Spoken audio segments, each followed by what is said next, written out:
नमस्कार, मैं सुनील आप सभी का एजुकेशन प्रभा यूट्यूब चैनल पर हार्दिक स्वागत करता हूं। आज मैं उपस्थित हूं रिसर्च की कक्षा में, जिसमें कि रिसर्च की कक्षा में हम रिसर्च प्रॉब्लम और रिसर्च हाइपोथेसिस अर्थात जो शोध समस्या होती है और शोध परिकल्पनाएं होती हैं, इन दोनों के बीच के अंतर को हम पूर्णतः स्पष्ट करेंगे। दरअसल जो अभ्यर्थी या छात्र जो होते हैं, खास करके इन दोनों के बीच बहुत कुछ क्योंकि समानताएं होती हैं और बहुत कुछ अंतर भी होता है, जिसके कारण से दोनों में कंफ्यूज रहते हैं कि ये क्या होता है। खास करके वस्तुतः अगर आप एनटीए नेट की भी दृष्टिकोण से देखेंगे तो ये एक इम्पॉर्टेंट फैक्टर माना जाता है या इम्पॉर्टेंट आपका एक कंटेंट माना जाता है। तो हम इसी के ऊपर संपूर्ण चर्चा पर चर्चा करेंगे। आप वीडियो के अंत तक बने रहिए और साथ ही अगर बेल आइकन अभी तक नहीं दबाया है, अगर आपने अभी तक चैनल को सब्सक्राइब नहीं किया है तो वो कर लीजिए और साथ ही कमेंट भी कीजिए, लाइक भी कीजिए, सब्सक्राइब भी कीजिए। अब हम आते हैं शोध समस्या तथा शोध परिकल्पना अर्थात difference between research problem and research hypothesis. अब ये हाइपोथेसिस और जो समस्या अर्थात प्रॉब्लम है, तो समस्या और प्रॉब्लम में जो अंतर मुख्य तौर पर है, ये यहां पर शोध लिख देते हैं। शोध समस्या और शोध परिकल्पना, ये मुख्य तौर पर अगर हम देखें तो जैसे मैंने कहा कि बहुत कुछ समानताएं भी होती हैं और बहुत सारे डिफरेंसेस भी होते हैं। अब समानताएं और असमानताएं क्या होती हैं, आप इसको बेहतर ढंग से जानेंगे।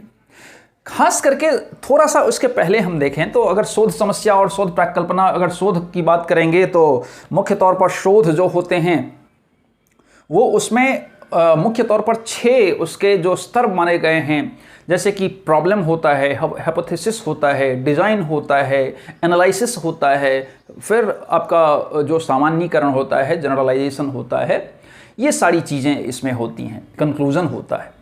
अब ये शोध समस्या किसको हम कहें कि 2 या 2 से अधिक चरों के बीच एक प्रश्नात्मक कथन या वाक्य, ध्यान दीजिए, प्रश्नात्मक कथन या वाक्य, ये 2 या 2 से अधिक चर होंगे। कितने? तो 2 या अधिक। अब यहां पर देखिए, अर्थात जब भी हम शोध समस्या की बात करते हैं तो उसमें 2 चरों का होना अनिवार्य होता है। जैसे कि मैंने कई बार कहा है कि जब भी हम शोध करते हैं, अनुसंधान करते हैं, रिसर्च करते हैं, तो कम से कम 2 चरों का होना अत्यंत आवश्यक है। बिना 2 चर के हुए हम शोध कर ही नहीं सकते, या फिर अगर 2 से अधिक चर है तो कोई दिक्कत नहीं है, लेकिन कम से कम 2 चर होने ही चाहिए। अर्थात हम ऐसा कहेंगे कि 2 या 2 से अधिक चरों के बीच जो एक प्रश्नात्मक कथन या प्रश्नात्मक वाक्य होता है, हम उसको क्या कहते हैं? शोध समस्या के नाम से जानते हैं। तो शोध परिकल्पना किसको कहेंगे, वो भी देखिए कि 2 या 2 से अधिक चरों के मध्य जो प्रश्नात्मक कथन या प्रश्नात्मक वाक्य होता है, उसका क्या करता है? तो अस्थायी समाधान, अस्थायी समाधान करता है। अर्थात इसमें देखिए कि यह प्रश्नात्मक वाक्य है या कथन है। प्रश्नात्मक अर्थात यह समस्या है, यह शोध है, ये एक प्रकार का प्रश्न है और उस प्रश्न का हम टेंटेटिव सॉल्यूशन ढूंढने का प्रयत्न करते हैं। अर्थात एक प्रकार से पूर्व उत्तर हम खोजने का प्रयास करते हैं, असली उत्तर नहीं, एक नकली उत्तर खोजने का प्रयत्न करते हैं। वही जो नकली उत्तर है, या हम दूसरे शब्दों में ऐसा कहें कि हम जो शोध समस्या का हल निकालने वाले हैं, उसका हम अपने दिलो दिमाग में एक समाधान खोजने का प्रयत्न करते हैं।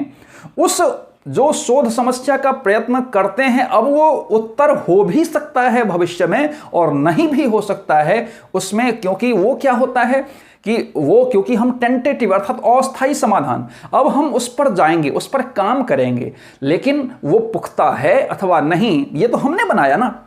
अब हमने बनाया तो ये हो भी सकता है सही, नहीं भी हो सकता है। तो ये क्या होता है, एक तो अस्थायी समाधान होता है, तो दूसरा क्या होता है कि ये जो अस्थायी समाधान होता है वो जचनीय कथन होता है।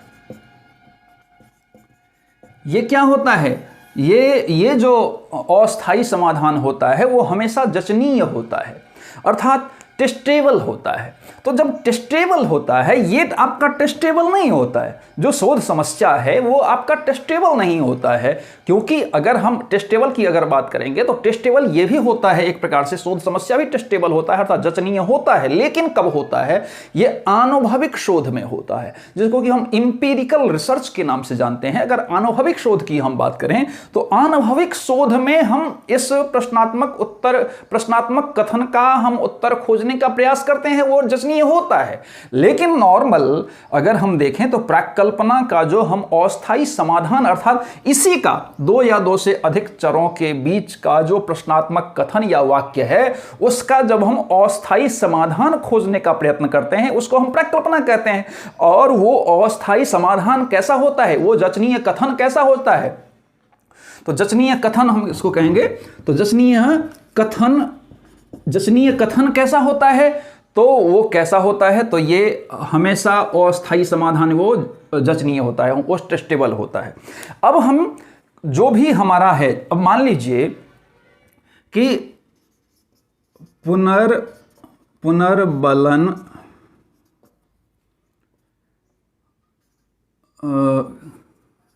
का सीखने के ऊपर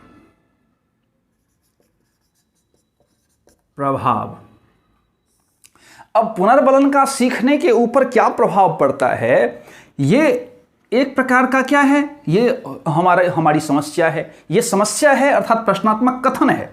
तो हम ऐसा कह सकते हैं कि पुनर्बलन का सीखने के ऊपर क्या प्रभाव पड़ता है, ये हमारा क्या हो गया, जचनीय कथन हो गया, ये हमारा क्या हो गया, प्रश्नात्मक कथन या प्रश्नात्मक वाक्य हो गया, जो कि ये हमेशा क्या होता है, हमेशा प्रश्नवाचक चिन्ह से युक्त होता है। तो पुनर्बलन का सीखने के ऊपर प्रभाव क्या पड़ता है, ये हमारा क्या है, तो प्रश्नात्मक वाक्य है, जो कि शोध समस्या के नाम से जाने जाएंगे। लेकिन जब हम एक इसका टेंटेटिव सॉल्यूशन ढूंढने का प्रयास करेंगे अर्थात अस्थायी समाधान ढूंढने का प्रयास करेंगे, जो कि कैसा होगा, जचनीय होगा, तो वही जो जचनीय कथन होगा वो क्या होगा, तो प्राकल्पना के नाम से जाने जाएगा। जैसे ये तो आपका समस्या हो गई और ये प्राकल्पना हम करते हैं। प्राकल्पना क्या होगी, तो पुनर्बलन का सीखने के ऊपर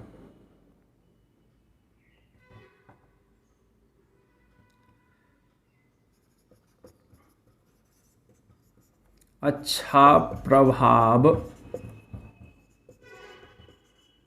पड़ता है। अब पुनर्बलन का सीखने के ऊपर प्रभाव, चलिए अच्छा छोड़ दीजिए, अच्छा भी छोड़ दीजिए, तो पुनर्बलन का सीखने के ऊपर प्रभाव पड़ता है। तो पड़ता है ये शब्द जब हम जोड़ दिए तो ये हमारा क्या है, अस्थायी समाधान है। अब ये जो अस्थायी समाधान है वो किस चीज से युक्त है, तो ये जचनीय कथन है कि वाकई जो हमने हमारे द्वारा जो टेंटेटिव सॉल्यूशन जो ढूंढा गया वो वाकई सही है अथवा नहीं है, इसकी हम जांच करते हैं। जब जांच के उपरांत, और दूसरा हम ये भी बना सकते हैं कि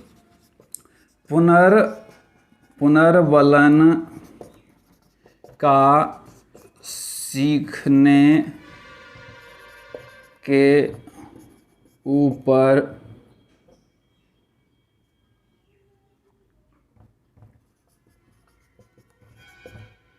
प्रभाव या अब ऐसा कह सकते हैं कि पुनर्बलन के बिना सीखने के ऊपर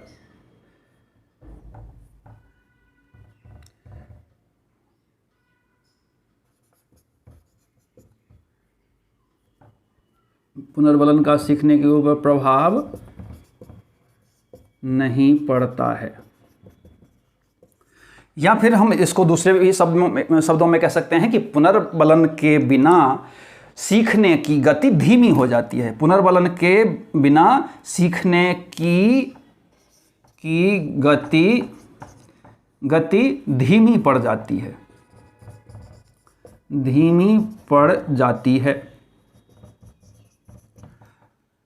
जाती है। हम दूसरा कथन बना लिए कि पुनर्बलन का सीखने के ऊपर प्रभाव पड़ता है।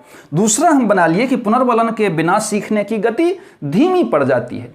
अब ये जो हमारे द्वारा प्रकल्पना बनाई गई, अब ये जचनीय कथन भी है, इसका हम टेस्ट करेंगे। अगर हमारा टेस्ट में अगर ये साबित हो जाता है कि ये पुनर्बलन का सीखने के ऊपर प्रभाव वाकई पड़ता है, अर्थात सीखने के ऊपर अगर पुनर्बलन का प्रभाव किया जाए तो पुनर्बलन के साथ अगर सीखा जाए तो सीखने की गति क्या हो जाती है, बहुत तेज हो जाती है। तो तब हमारी जो प्रकल्पना है इसको सही माना जाएगा। अन्यथा की स्थिति में क्या होगा, तो ये गलत माना जाएगा। अब गलत माने जाने पर हमें क्या करना होगा, तो या तो हमारे पास दो उपाय होते हैं कि हम इसको क्या करें, तो इसमें कोई ना कोई परिवर्तन कर दें, क्योंकि हमारा जो जचनीय कथन जो है वो जब हम टेस्ट किए तो उसमें वो साबित खड़ा नहीं उतरा, तो हम इसमें परिवर्तन कर देंगे। या फिर अगर परिवर्तन नहीं कर पाए तो हम इसको क्या करेंगे, तो इसको प्रकल्पना को क्या करेंगे, बदल देंगे। तो जब बदल देंगे तो ये हमारा एक प्रकार से टेस्ट के बाद जो हमने डिसाइड किया, फिर उसके बाद बहुत सारी प्रक्रियाएँ होती हैं। तो शोध समस्या की अभिव्यक्ति प्रश्नात्मक कथन के रूप में होती है, लेकिन प्रकल्पना का जो वाक्य होता है वो घोषणात्मक कथन। अब यहां पर दूसरा देखेंगे कि ये जो शोध समस्याएं होती हैं ये क्या होती हैं, तो प्रश्नात्मक कथन के रूप में इसकी घोषणाएं होती है, अभिव्यक्ति होती है। अर्थात हम ऐसा कह सकते हैं कि जो शोध समस्या होती है वो प्रश्नात्मक कथन के रूप में अभिव्यक्ति की जाती है, लेकिन जो प्रकल्पनाएं होती हैं वो घोषणात्मक कथन के रूप में अभिव्यक्ति की जाती है। तीसरी चीजें यहाँ पर समानता देखेंगे तो दो या अधिक चर इन दोनों में ही पाए जाते हैं। अर्थात जो शोध समस्या में भी 2 या 2 से अधिक चर पाए जाते हैं, यहाँ प्रकल्पना में भी 2 या 2 से अधिक चर पाए जाते हैं, लेकिन इन दोनों चरों के बीच जो है वो क्या करता है, तो इसमें ये प्रश्नात्मक चीज़ें रहती हैं कि इसमें है अथवा नहीं है, क्या है नहीं है। लेकिन ये जो 2 या 2 से अधिक चर यहाँ पर होते हैं प्रकल्पना में, वो क्या हो जाते हैं, तो एक टेंटेटिव सॉल्यूशन अर्थात अस्थायी समाधान के रूप में कार्य करता है, जो कि क्या होता है, जचनीय होता है, अर्थात टेस्टेबल होता है। मुझे लगता है कि कम समय में आपने शोध प्रकल्पना और शोध समस्या में अंतर को भलीभांति समझा होगा। इसी प्रकार से पढ़ने के लिए आप एजुकेशन प्रवाह यूट्यूब चैनल को सब्सक्राइब कीजिए, लाइक कीजिए, शेयर कीजिए, कमेंट कीजिए और साथ ही बेल आइकन को जरूर प्रेस कीजिए ताकि आपको आने वाला सभी वीडियो मिलती रहे। धन्यवाद।